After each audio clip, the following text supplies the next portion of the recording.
Possession crucial from this. How much longer will the referee allow? Dublin lead by a point, and there's the whistle. It's over. It's over. We earned it by winning the last 2 matches on the road, and that's not going to be taken away from us. But what I love in hurling, I love players that will never give in. He hits it. It's over the bar. Oh, holy Moses. Hello, welcome to the RTÉ GAA Podcast, hurling only show this week, because we have 2 All-Ireland hurling semi-finals this weekend. One, a rematch of last year's All-Ireland final, and the other, a rematch of, I think, about every second or third All-Ireland final ever played if you go back in history. So there's plenty to talk about here. That I speak, of course, of Limerick v Waterford and Kilkenny v Cork. We'll get to Kilkenny v Cork in a bit, lads, but we will start with the match between Limerick and Waterford, and I'm delighted to say today I am joined by Henry Shefflin, Shane Dowling, and as always by Rory O'Neill. How are we doing, lads? Good, Mikey. Oh, good, Mikey. Good. Come on, Mikey.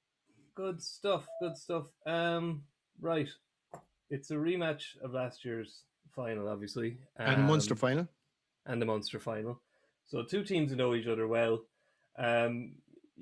Shane, the one thing, it's hard to make a case against Limerick here, and I know you're not going to make it, so I'll make it to your face and see what you say back. Last year, Colin Keys in the Indo today has an interesting piece about how it seems the new rules have had an effect on fouling in the kind of the goal scoring zone. Has kind of been cut in half, they reckon, going by stats from the National League, official GA stats. And then I looked at it, I said, last year, Limerick conceded 2 goals in 4 matches. This year, in 2 matches, they've already conceded 4 goals. And Sean Finn's, kind of said, we won't get away with what we did the last day out again, in terms of discipline. Is there hope for other teams in that scoring a goal in hurling, unlike the last couple of years, does seem to be a possibility now? And we actually have a couple of teams out there, Cork are the ones that spring to mind, who are making goal scoring almost like their number one aim. And is that the only way you think that Limerick can be outscored? Well, I think what's very obvious, and it was very obvious from the start of the year, is that Cork, you obviously have a huge intention on going for goals. And that's not saying that other teams don't, but more so than any other team in the championship, I think Cork seem to have this, thing within them that if an opportunity arises, that they are going to go for a goal as often as they can. And saying that, I remember Stephen Bennett the last day, the Waterford were 5-1 up. He had a handy opportunity to put it 6-1 up, and he went for the goal, and obviously it was overturned, and Shane McCannon scored down the other end. So I think what the underwriting thing here, I think, Mike, is that forwards know that they can now take the man on. If they're going to be fouled, chances of them getting a penalty, are obviously quite high. And I definitely think I've seen that this year more so than any other year, that forwards are now taking the man on and going for it because they know that the backs can't pull them down, where in previous years they knew that there was probably no point in doing it because they're just going to be pulled down and get a point anyway. So there's definitely going to be a huge amount of there's definitely more goals being scored. And I think there was even times I was looking at it and saying, actually, if this was last year, they wouldn't have went for that goal. So it's very obvious, and there's definitely teams that are going for a lot more goals. Yeah, I think, Mikey, it's some of this is because of Limerick's proficiency at scoring such high scores, 30 points plus. I think teams have identified if they're going to take down Limerick, they're going to have to score a couple of goals. So everyone is targeting that.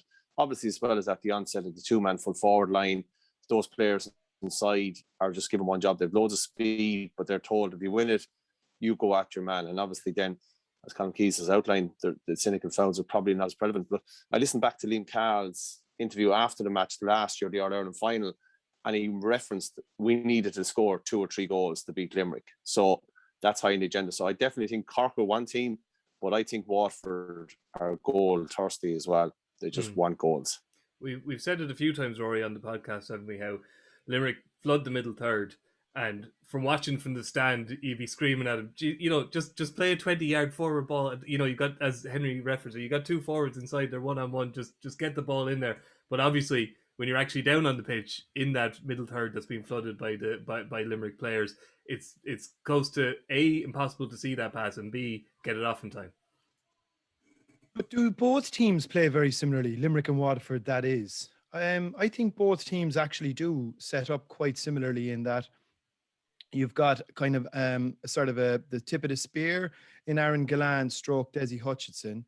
They both dropping players deep into that And I wouldn't, like, people used to say it's the middle 65s. It's almost in between the two 45s if we want to bring football parlance into hurling. And I know I might get in trouble for that.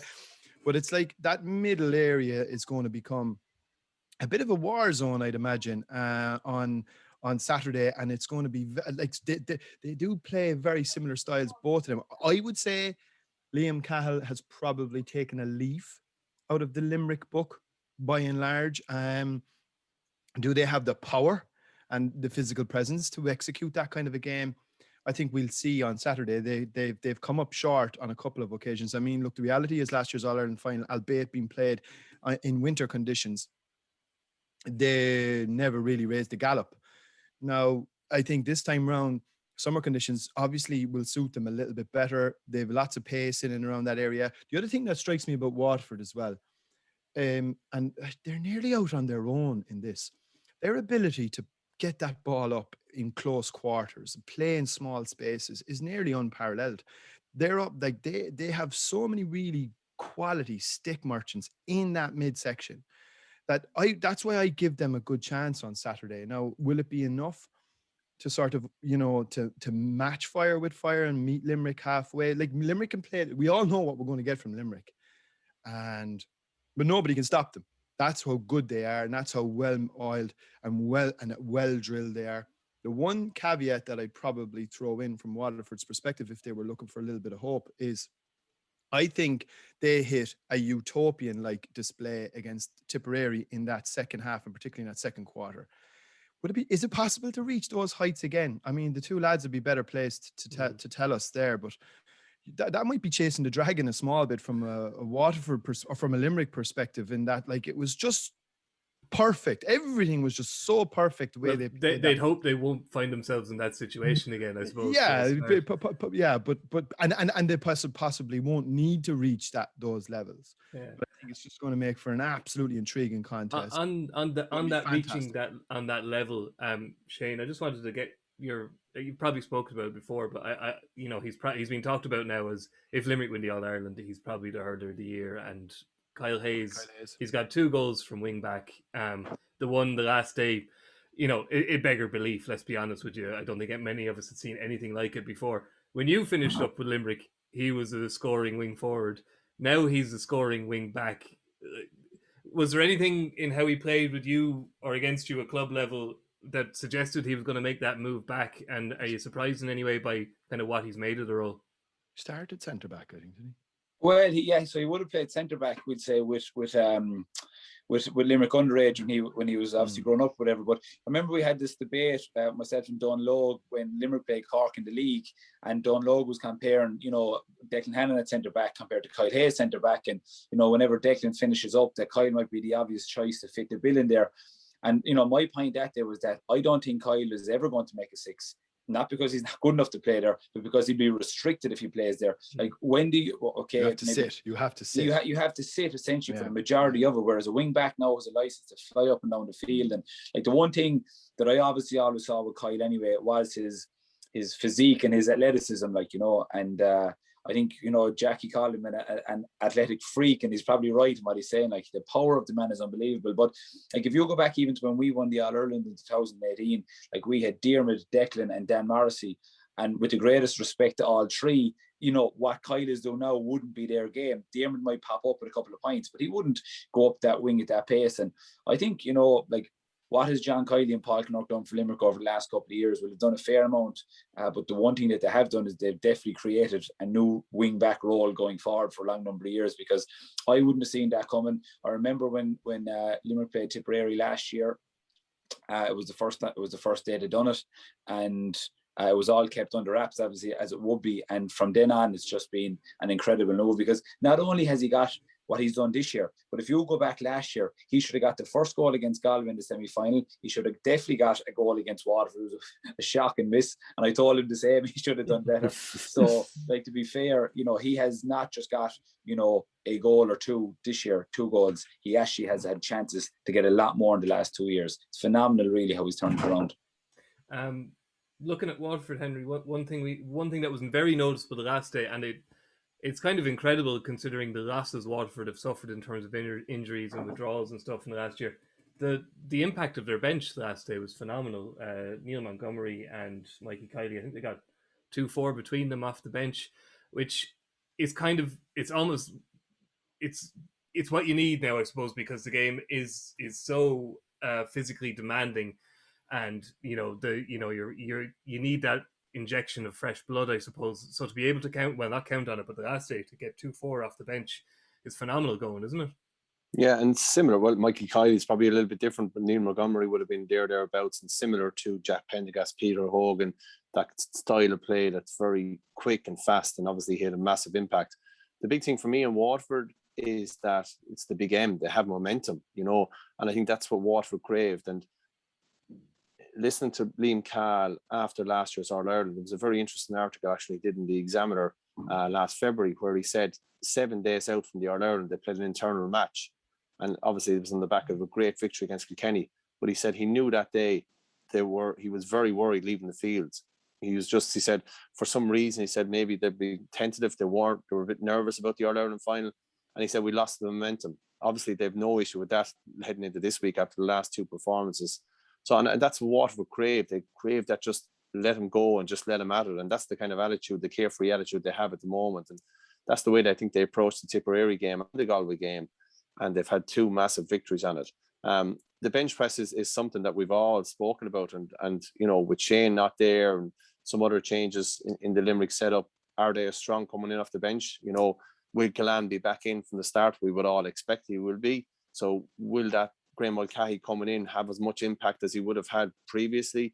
Gillan absolutely turned this game in his head the last day. Lucky to stay on, obviously, but he did. He, as Rory said, he's the apex of that pyramid, and he's such a key element to their game plan. So, but back to your point, I think Waterford's confidence and the momentum they have and the style they're going, they'll take great momentum into it. And I suppose the big thing, Rory, you talked about, styles are similar. I'd see it to a certain extent, but that's where Limerick kind of played that middle towards through the lines, but they're able to get it in then very fast inside. Waterford are running it. I've refined that. They've tried to do that, but I think the big thing for me is that the physicality of what Limerick bring. Can Waterford get the ball in their hand first of all, and can they break the line? Can they actually start to move the 2 or 3 yards to create that overlap? That's going to be the big thing, that whoever can set the terms of reference of what game style they're going to use will be the big thing. Yeah. And I think as well, like Rory, you said there that, that Liam Cahill maybe have taken a leaf out of Limerick's book, but I don't believe in monkey see, monkey do. Like when Kilkenny were at their height of their powers, back in we'd say the 2000s or whatever, like going in trying to take on Kilkenny in their game, you were never going to win because they were just too good at it. And to be fair to Limerick, they're now 5 years on the road of doing the same game plan with the majority of the same team. Like if you go in and just try beat Limerick at what they do, or think you can beat Limerick at what they can do, or change your game to try and copy Limerick, I don't think you're going to beat them. And I'm not saying you got to come with something different, or you got to come with something mad. But I don't think, like, the last day, the runners that Waterford had off the shoulder, and that can be said kind of, blasé, but they actually had someone running with intent all the time. And I don't think the Limerick have that, actually, to be honest, and to the same degree as what Waterford do. And it kind of just, what Henry said there is that if they can get the ball in their hand, turn, and actually release that hand pass to the runners coming at pace, then I do see them causing Limerick problems, because I think they do that as good, better than anybody in the country, whereas Limerick are good at playing the ball around at pace and delivering it at pace before any teams can get their hands on them. So I think there's a small difference there. And that's the big conundrum, is that, like, you have Dermot Burns, Declan Hannon, Kyle Hayes, Will O'Donoghue, Darragh O'Donovan, Grode Hegarty, Cian Lynch, and Tom Morrissey. So it's not easy to get the ball and get it in your hand and break those lines. That's where Limerick are so good, because they're physically and well able to hurl, and then they've brilliant wrists that they can. Like Rory, you talked about in a tight space. Like, is there anyone better than Cian Lynch in a tight space? No. Be an interesting matchup to see. Be an interesting matchup actually to see. Would they risk someone like Conor Gleeson on Cian Lynch? I mean, is that a risk in its own right? I mean, like Conor Gleeson, as we know, he can get himself into little bits of trouble here and there. Like, and is that just a straight up man marking job that they could potentially imply? I don't know. Yeah. That's actually that is an interesting one, because I suppose the importance then of Tyke de Burke is of Jamie Barron. Sorry, mentioned goes to Christmas past there. Sorry by accident. The importance now of Jamie Barron, Shane, to Limerick or to Waterford cannot be overstated. Really, can it? He came back at the end of the Laois game, and now they probably would have won that game anyway. But it's stark how different they are with him in the team than without him in the team. It is, and I think it comes back to, like, the first 15 minutes the last day, I thought he was just unbelievable, basically unmarkable. Like, he was just class, to be honest. But I think, you see, the way Waterford are playing now just suits his game down to fine art. Like, it's all built on pace and speed, runners off the shoulder, and that's what he's so good at. I mean, if you put Jamie Barron into the middle of the field to a game 10 years ago, I don't think he'd have lasted, because it was just a totally different game. And Henry, you could come in and that, because you'd obviously know a lot better than I would in terms of that. But I just think everything that they're after, it just suits him absolutely down to the ground. But I that some of his skills and point taking abilities from difficult angles under pressure on top of the other stuff. I'm not just saying that he's good because he's able to run off the shoulder and pass a few balls. No, his hurling ability has always been there. But I just think the reason he's standing out is because this is Waterford's second year under Mikey Beavens and Liam Cahill. They know how to do it a lot better. They've worked harder on it. And that's why I believe he's better at it, is because he's seen it now for the second year rather than the first year. And you're right, his presence can't be understated. And I think, obviously, knowing William O'Donoghue, I'd say he'll probably want to take on the challenge of marking him. And would he have the pace for him, though? Would he have the legs to keep up with him, Shane? But I mean, if he doesn't, then you put Darragh Donovan on him, and does he have the legs to put on him? So, and then you go on to try to put Cian Lynch on him. So it's kind of, you just have to go with what you have. And listen, William, he might look the fastest, but he's far from slow. And his physicality on top of everything else, like, kind of comes back to what I said a while ago as well, Henry. But they'll be trying to stop him getting the ball into the hand, because when they do get their balls in the hand, then they could be dangerous. Yeah. And that's the great thing about Limerick. You have players like William O'Donoghue who no doubt I can see going out and sacrificing his game on Saturday, just to shut down JB Barron. And as we get to the prediction stage, Mikey, like, for me, like, you have Desi Hutchison, right, key man. So Sean Finn straight away takes him. On the other side, though, if Cian Lynch, who marks him? You have Seamus Flanagan, who marks him? You have Peter Casey in great form as well, who marks him? And obviously Glenn as well, who marks him? And then you have the two lads in the wings. So I think someone like Conor Gleeson, if he's back, is going to be needed inside in the full back line. Waterford concede a lot of goals in the league. I don't know how many goals they concede in the league, but they concede a lot of goals. And to be fair, Limerick last week, the Munster final, we would have questioned they needed goals, and they answered that superbly in the second half. So, I think there's a lot of matchups that Limerick can easily try and get on them in, but Waterford, they're short one or two, I think, and it's going to be the problem for them. And it's going to be a lot of head scratching for Liam Cahill and Mikey Beavens and the management team this week, I think. Okay, so you've led us on to it there. You've got to predictions. Are you predicting a Limerick win, Henry? Yes, I am. Yeah, because of that, I just think, and that first half performance by Tipperary was massive in the Munster final, but it was very disappointing from a Limerick perspective. And they responded like true champions for that reason alone, I think, and I'm sure what John Kiely did in advance of that match, if Gillane not starting, has really, I'd say, pricked the ears of everyone on the panel to say it's serious competition here. So for that reason, I think they'll be very focused. They can see, I suppose, the speed train coming in Waterford, and they'll go about their business. And I think it'll be a tighter game than the All-Ireland final last year, but I think Limerick will have too much. Will you predict them at half time, Henry, or what do you think you're going to do? No, Shane, I'm staying away from that this time, I can tell you. The 10-point lead is the most dangerous lead in hurling, Henry. We were down in Páirc Uí Chaoimh that day, and I had a few, we were very close to the stand there, and a few Tipperary fans up beside me, and they never left me alone for the first half, roaring and shouting. But they went very quiet, and then I had a few Limerick lads underneath me, and they turned the volume up. So they didn't know what I'd said at halftime, so I was happy with that. Okay. Briefly, Shane, are you predicting a win for your home county? I am. I think Waterford's momentum, as we spoke about earlier, will carry them into the game quite well, and I think it will be a very close game up to maybe up to the last water break. But one thing we haven't touched on, was briefly, is just the 4 weeks in a row, and I don't care who you are or what you've done. I mean, they played it, and they had no pushover against Laois either. So they've had 3 hard games in a row. I don't care. It has to tell. Listen, I'm sure they're mentally strong players, but and if Limerick can turn the screw at all in the last 7 or 8 minutes, that has to be playing on their mind as well. So for that reason, and probably that reason alone, is my main thinking of why Limerick will win. And Rory?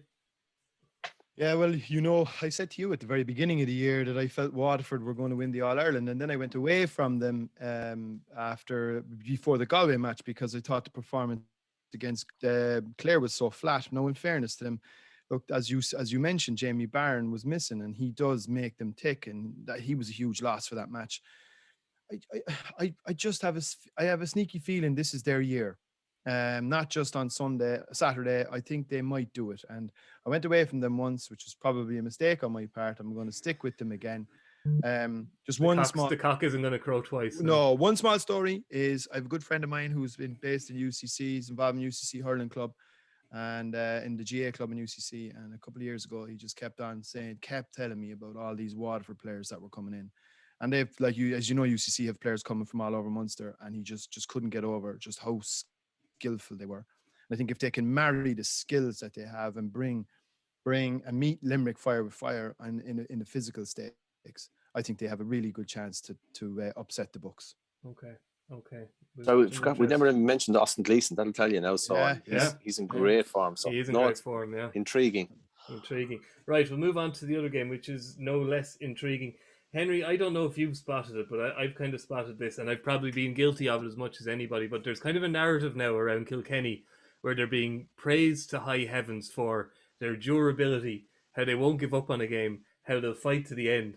That was always Kilkenny. I know, yeah, but we've talked about what Kilkenny team didn't say like that. But we also used to say they were fantastic hurlers, and that this, that, and the other thing. They are almost now, Henry, getting praised for winning matches despite a lack of hurling, which is obviously not true. But there's this odd narrative I'm hearing around Kilkenny now, where they're kind of, their durability and their unwillingness to yield is almost greater than their ability to hurl, which, if that's been in any way gleaned down in Kilkenny, I can't imagine it goes down too well.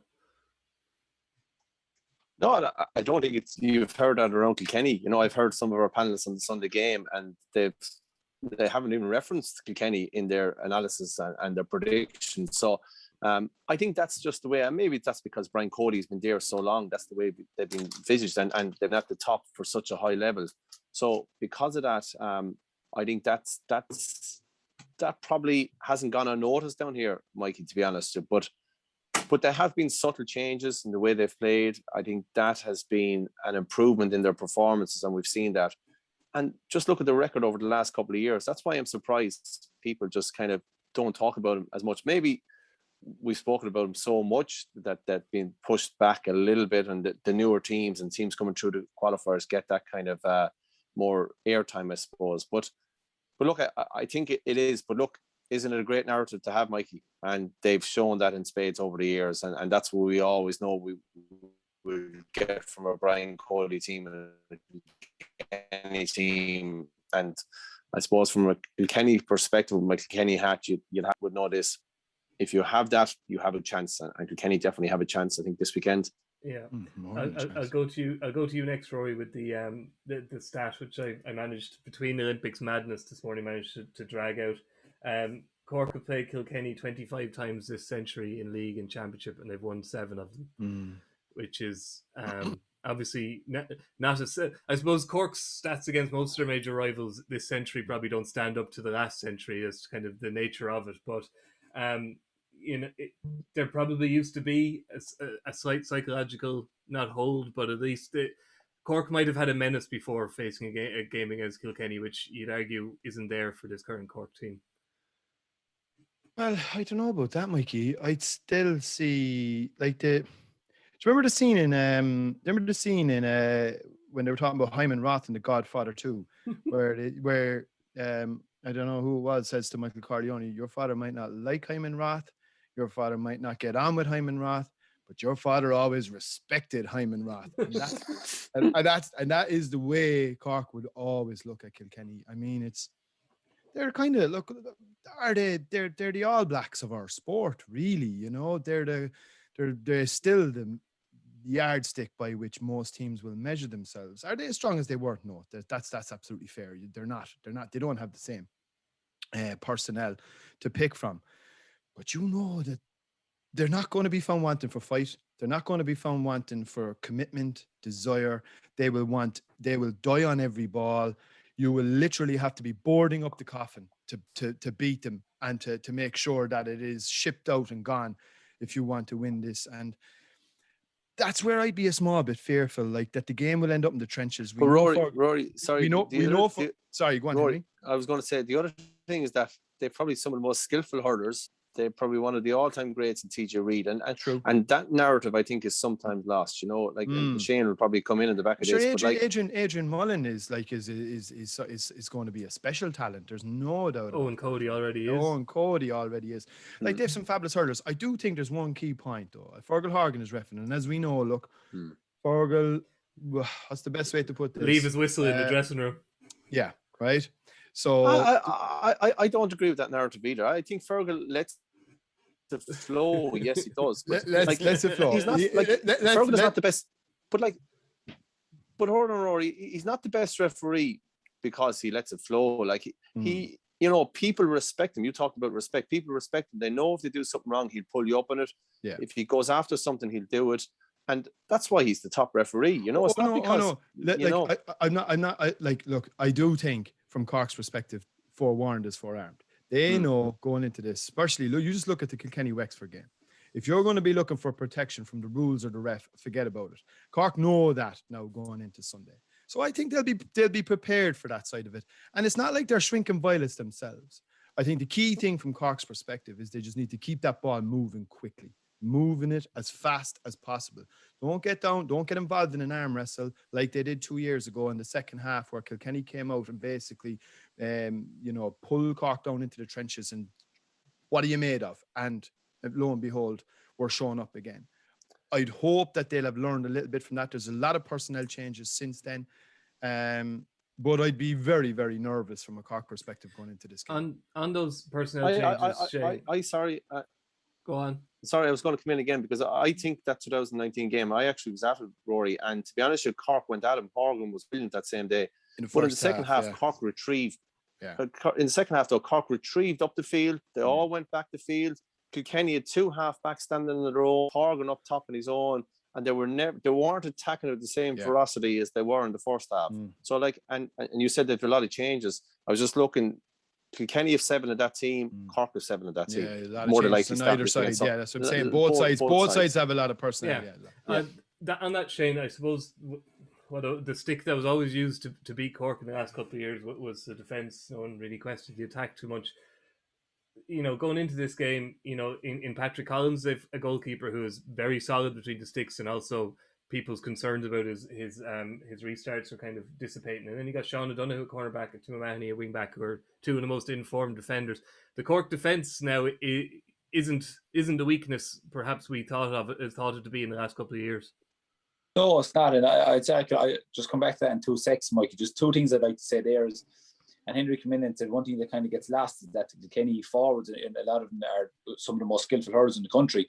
I think it's very obvious why the talk is that, you know, about Kilkenny in recent years is because all of us, you know, base Kilkenny team off of Henry Shefflin, Eddie Brennan, Owen Larkin, Richie Power, you know, Richie Hogan. I mean, you're looking at all these names, and next thing, these current players aren't at the same skill level that them players were, and all of a sudden you think they're not great hurlers, and that's where the problem lies. And it's not as if they're being not spoken about. It's just unfortunately for them, they're taken over from a group that were just once in a lifetime, you know, players. So I think that's why they don't get spoken about as much. The second thing I'd say is that I don't know if you remember, maybe 5 or 10 minutes into the second half of the Leinster final, there was one particular clip underneath the Hogan stand. It lasted for about a minute and a half, and it ended up, but I think it was a James Manor scored it for a finish. And the minute I saw that, I just said, well, that is exactly what you want in the team, and that is Kilkenny. And that's people Cody. talk about, well, I don't know. Cody didn't run up and down the sideline. That's true. It's up to the players to go and do it, like, and they did it, and that's one trait that has never left the Kilkenny team. And I'm just thinking from a Limerick perspective, if someone had to say, what is the best thing about a Limerick team, I'd love them to say it, their honesty and their hard work. And whether they're at that level or not yet, I don't know. But that's the one thing I love about Kilkenny, and that's why, as you said there, Henry, it always gives them a chance.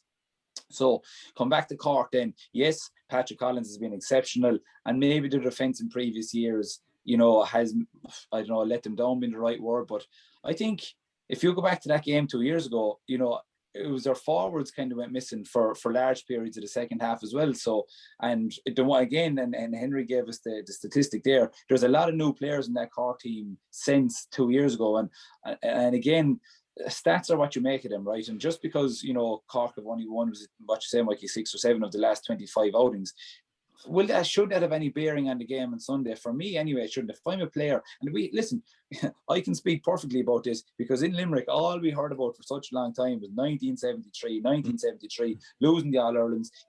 We beat Kilkenny in the All-Ireland quarter final in 2018, and all the talk was about, well, you haven't beaten them since 1973. And we were like, but you're 1973. I wasn't even born. Yeah, born. I was 20 years away.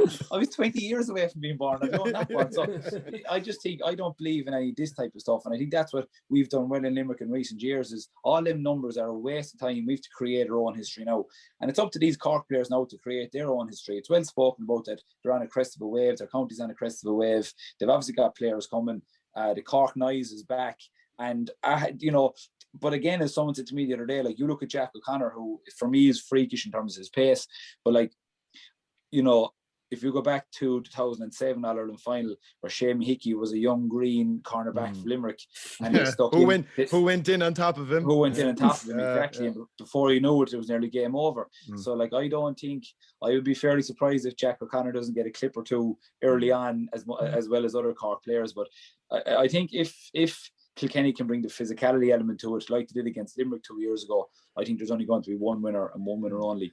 But I don't think it's going to be that straightforward. I think Cork's pace they are the fastest team in the country, and I think above in Croke Park they can utilise that. And in fairness to Kieran Kingston, he's done a fantastic job. But again, I said it Sunday night, it's so funny. Like, you look at Wexford with Davy Fitz, right? If that ball against Kilkenny didn't go over the bar, it was a goal. They've been in the Leinster final against Dublin. Small margins. And now, if Tony Kelly stuck that, which you'd give it 99 times out of 100, he would, we're all giving out about Cork. So it's fine margins. It's funny, really, but their pace is incredible. I think, Mikey, to be fair, Shane referenced that. I think Kieran Kingston, Dermot O'Sullivan, they've done a great job, and they've got that bit of resilience and bit of steel that wasn't definitely there in 2018, 19, So I think they have definitely improved. You mentioned Jack O'Connor there. Jesus, watching him there Saturday night, he's electrifying, So I'd say he will bring something different and new. And then you have the mixture of the experience of Horgan, who seems to be coming back into form. So, and I like Robert Downey, to be fair, was tested last Saturday, actually. Ronan Hayes gave him a third time for the first 10, 12 minutes, but he responded very well. And geez, he was brilliant come the end of it. So I definitely like what I'm seeing. The big thing for me, and Shane references, is that you take it when Cork are training, they're playing two inside. It's nice ball. They want to give nice ball. The defenders are marking Horgan and Jack O'Connor, where they're spinning out to the wings. But you take it when they come up against Kilkenny and TJ Reid is coming after you, hitting the ball, or Billy Ryan or Adrian Mullen. So your delivery of the ball then into your forwards, there's going to be a lot of more pressure. Yeah. And that's going to be the thing then. Can the Jack O'Connors and, the Horgans, these win that kind of 50-50 ball? Like Kilkenny probably, Norm, from their training base of what's taking place inside Kilkenny, would be more used to that ball inside in training. So that'll be one of the interesting facets of the game, I think. Yeah. Henry, can I just ask you one question? So we'll say when we were in the All-Ireland final in 2018 and Galway started coming back, right? And while we spoke a lot about creating our own history, not thinking about the past, as a player, and I spoke to a lot of players about this, is 1994 came into my head, kind of saying, oh no, is this going to be the same as 94 where Offaly came back at Limerick? When you were one. Exactly, yeah. So, but my question here is that if Cork find themselves 5 or 6, if Cork find themselves 5, 6, 7 points up in the home straight, will what happened in 2018 could have come in the semi-final, could have come into play if Kilkenny were to get a run on them, considering that they obviously should have closed out that game. I think maybe so, but what I've seen, and Rory might be better here, what I've seen from these young fellas is that they're used to winning now. They're used to having teams coming back on it, but they're used to getting over the line. And then, to be fair to you, when you think back to your story, you probably weren't at that stage. You hadn't experienced that. So I think that's going to be the big challenge. But look, we can talk here for hours and hours, but when it comes down to that's what you're talking about, Shane, it's those fine margins. It's how you respond. Because in that game in 2019, from the 40th minute to the 52nd minute, Kilkenny scored 8 points, Cork scored 0 points.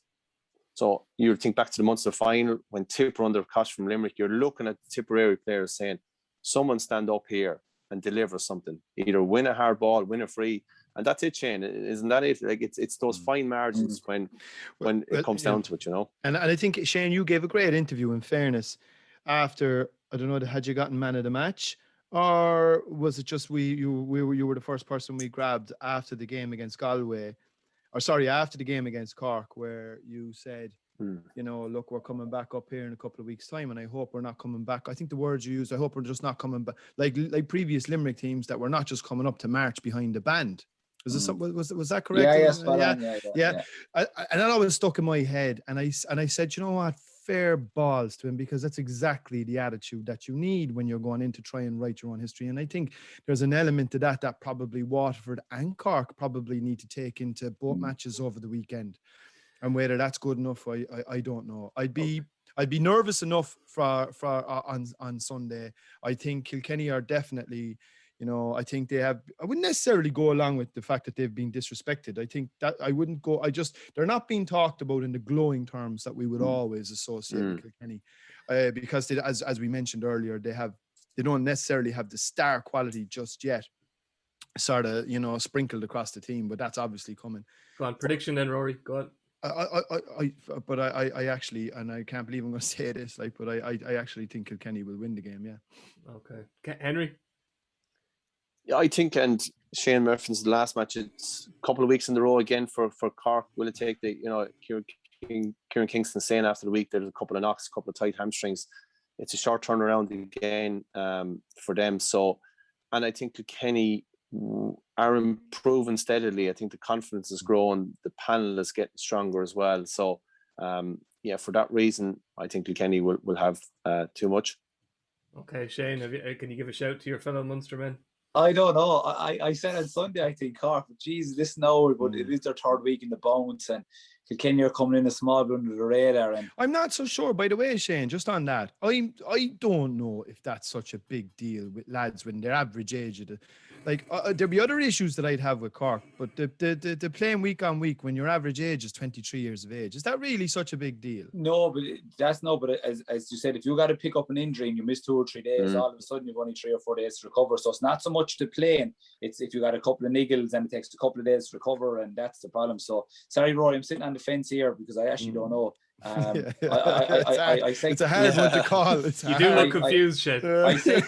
He's only worried about Limerick, lads. He's only worried about Limerick. That's all he's worried about. I pick Cork on Sunday. I'm going to go to Kilkenny today, but by the weekend I'm going to be okay. His column tomorrow will say something different on the RTÉ website. All right, lads. Well, look, great games to look forward to. They're live on RTE2 and they're live on RTÉ Radio 1, and we'll have full live blogs, reports, reaction, etc. on the RTÉ website and the RTE News app.